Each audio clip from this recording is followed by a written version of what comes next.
Les marchés avec CMC Markets, trading de CFD sur action, Forex et indices. Salut, c'est Trado, content de vous retrouver pour cette mise à jour quotidienne du CAC, mais aussi de Genfit dont j'ai été bombardé de demandes. N'hésitez pas, vous connaissez la règle, 20 demandes, je fais la vidéo et priorité à celles qui me sont le plus demandées.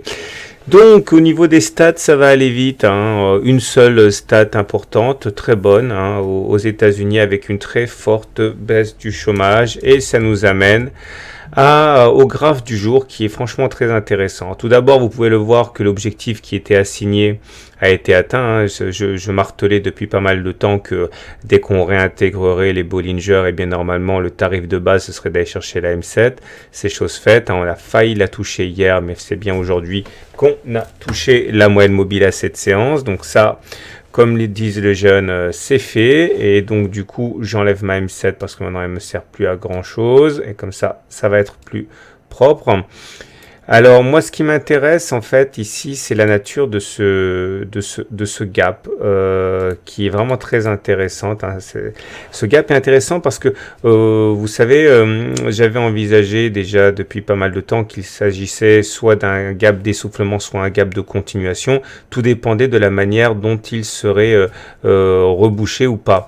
Et là, ce qui est intéressant, c'est que il a été rebouché, donc ce n'est pas un gap de continuation, c'est sûr, puisque regardez, il a été comblé dans la semaine, donc c'est pas un gap de continuation, dommage pour les haussiers, mais c'est pas non plus un gap d'essoufflement. Parce que, regardez, on l'a juste bouché, les traders étaient aux aguets ici, ils l'ont juste rebouché et on a rebondi dessus. Alors du coup, ça m'amène à penser qu'il s'agit d'un gap commun. Alors voilà ce que c'est qu'un gap commun. Je vous rappelle que j'ai commis un e-book là-dessus, et c'est très important pour connaître l'évolution des cours, le gap, donc n'hésitez pas à vous procurer le e-book avec les exercices corrigés.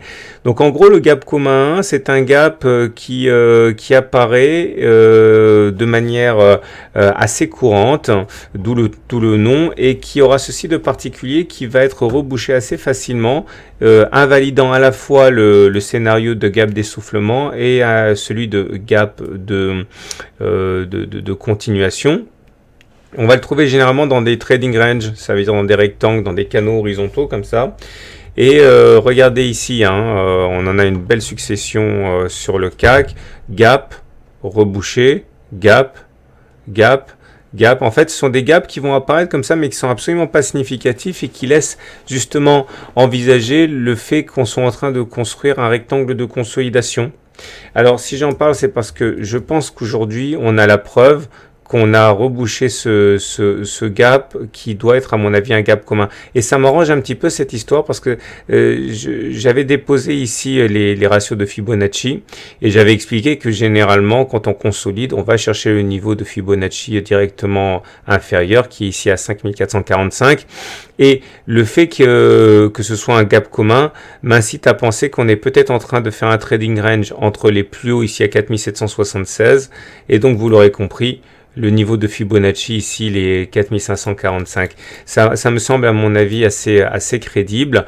Donc du coup, la hausse du jour pourrait tout à fait nous emmener vers des plus hauts demain, mais je crois que on n'aura rien à se mettre sous la dent tant qu'on n'aura pas cassé par le haut ou par le bas ces deux niveaux. Autrement dit, en langage clair, à mon avis, on est en train de dessiner un canal horizontal. On verra. Regardez, les indicateurs techniques sont assez intéressants. Le MACD, il est haussier, pas de doute. Exit. Le momentum, il est haussier puisqu'il est au-dessus de 0, mais comme vous le voyez, il décline, ça veut dire que la pression haussière s'affaiblit. Le CCI envoie un message qui n'est pas très clair. Normalement, quand il sort de la zone des 100, là, c'est un signal baissier, mais la baisse n'est pas très significative. Donc, j'attends pour voir. Pardon.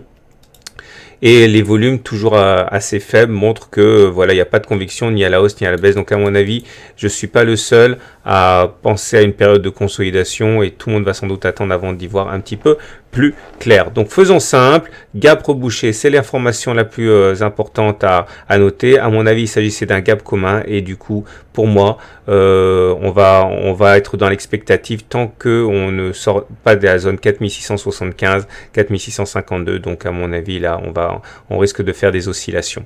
Voilà, je prendrai un avis plus tranché lorsqu'on sera sorti de cette zone. Voilà, je vous souhaite une bonne soirée, de bons trades si vous abandonnez la vidéo ici. Et pour les autres, je vous donne rendez-vous pour GenFit.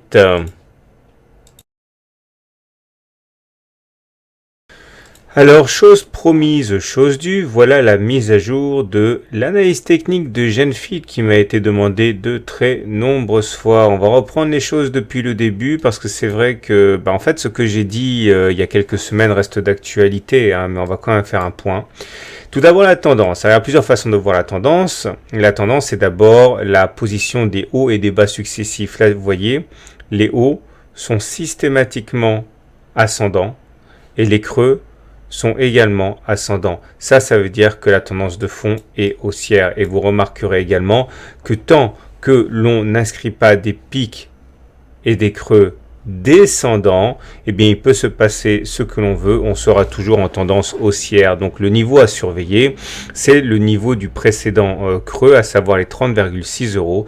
Et tant qu'on ne casse pas les 30,6 €, a priori, on est toujours en tendance haussière et toutes les consolidations, comme celle qu'il y a pu y avoir à 6 semaines ici, ne sauraient être qu'anecdotiques. Donc surveillez bien et notez que tant que les pics et les creux sont ascendants, il n'y a pas de souci à se faire. Deuxième façon de voir les choses, c'est au niveau de Ichimoku. Et là aussi, je reprends ce que j'ai dit la dernière fois, on est en tendance très haussière. Regardez, ça c'est le nuage en bleu. Et tant que l'on se maintient au-dessus du nuage, on est en tendance haussière. Et regardez, on a passé le nuage ici, en janvier 2013, et depuis, ça n'a pas été démenti.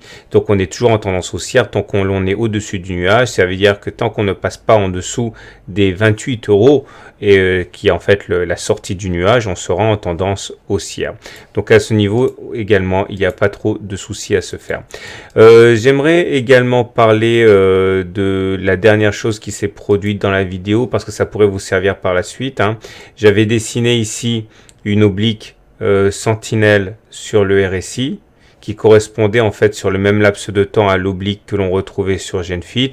Et j'avais dit que si on cassait les deux en même temps, ce serait un signal haussier. Vous voyez que le fait qu'on ait cassé à la fois ici décembre 2014 et l'oblique sur GenFit et l'oblique sur le RSI nous a donné un signal haussier auquel nous pouvons assister maintenant dans ces implications. Donc ça, gardez ça sous le coude, ça pourrait bien vous servir pour une prochaine fois.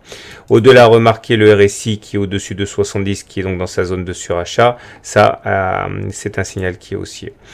Autre chose également que j'aimerais mettre en lumière, c'est toujours au registre des choses positives, c'est que le MACD vient de croiser son signal à la hausse ici.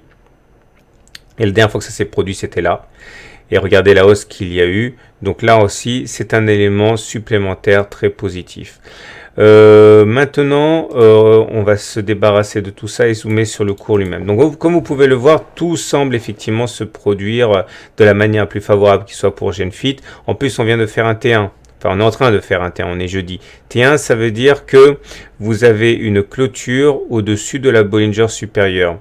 Et on sait que lorsque l'on clôture au-dessus de la Bollinger supérieure, c'est ce petit truc mauve là. Ok. Et lorsque l'on clôture au-dessus de la Bollinger supérieure et que nous avons la Bollinger supérieure et la Bollinger inférieure qui divergent, eh bien, on a plus d'une chance sur deux la semaine suivante de faire une nouvelle clôture au-dessus de la Bollinger supérieure. C'est statistique. Regardez, ça s'est produit ici. Ok, on avait une clôture au-dessus de la Bollinger supérieure avec la Bollinger supérieure et la Bollinger inférieure qui divergeaient. Donc on a eu un T2, puis même un T3. Là aussi ça s'est produit. Ok, une fois qu'on a fait un T1 et que la Bollinger supérieure et la Bollinger inférieure divergent, eh bien ça nous a donné un T2, là ça nous a donné un T2, un T3, un T4, un T5, etc. Donc pour l'instant, ce qu'il faut retenir, c'est que tant que l'on clôture au-dessus de la Bollinger supérieure, c'est bon. Maintenant, il faudra se méfier, mais on n'y est pas du tout, au moment où on réintégrera les Bollinger, c'est-à-dire comme ici, parce que là, ça risque de consolider. Donc, regardez, ça s'est produit également ici. Une fois qu'on sort des Bollinger et que l'on réintègre les Bollinger, eh bien derrière, on risque d'avoir une consolidation ici, ou encore là. Donc, surveillez de près ce niveau des Bollinger supérieurs. Quatrième chose que j'aimerais voir avec vous et qui est assez intéressante pour vous, c'est de voir que là nous sommes pas très loin d'une résistance oblique. Il faudra faire gaffe, ça risque de secouer au niveau des 56,7 à peu près, 56,8 euros. Là, ça nous posera sans doute quelques petits problèmes. Si on arrivait à casser ça, ce serait un excellent signal haussier. Mais pour l'instant, rien ne permet de dire qu'on va réussir à franchir ça du premier coup. Et justement, il faut également savoir autre chose. Et là, ça devient un petit peu compliqué. C'est que lorsque l'on clôture au-dessus de la Bollinger supérieure, comme c'est le cas ici, pour rendre le mouvement pérenne, il faut qu'il y ait un retour sur la Bollinger supérieure. Le danger, c'est quand il n'y a pas le retour sur la Bollinger supérieure. Regardez, je reprends cet exemple, cette belle série qu'on a eue ici. Regardez, il faut des retours sur la Bollinger supérieure, c'est normal. On l'a eu là, on l'a eu là, on l'a pas eu ici, on l'a eu là. Donc, vous voyez, ce que je suis en train de vous dire, c'est que si on devait chuter et aller chercher la Bollinger supérieure, ce serait normal.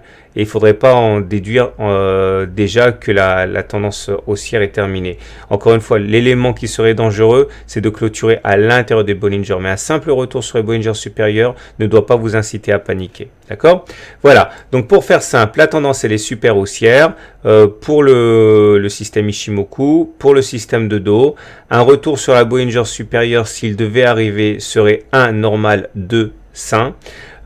Attention au contact avec l'oblique haute ici qui justement pourrait en cas de refus de passage nous inciter à aller chercher cette fameuse Bollinger supérieure et après il faudra juger sur pièce. Voilà, je vous souhaite une bonne journée, de bons trades. Si vous découvrez mon travail, je suis Trado, je fais des e-books, je fais des analyses techniques. Si vous voulez recevoir mon livre gratuit pour mêler l'analyse technique et l'investissement, c'est gratuit, vous me faites simplement un mail à tradosor@gmail.com, e-book gratuit, je vous envoie ça et ça vous aidera sans doute à faire des analyses techniques pour débuter.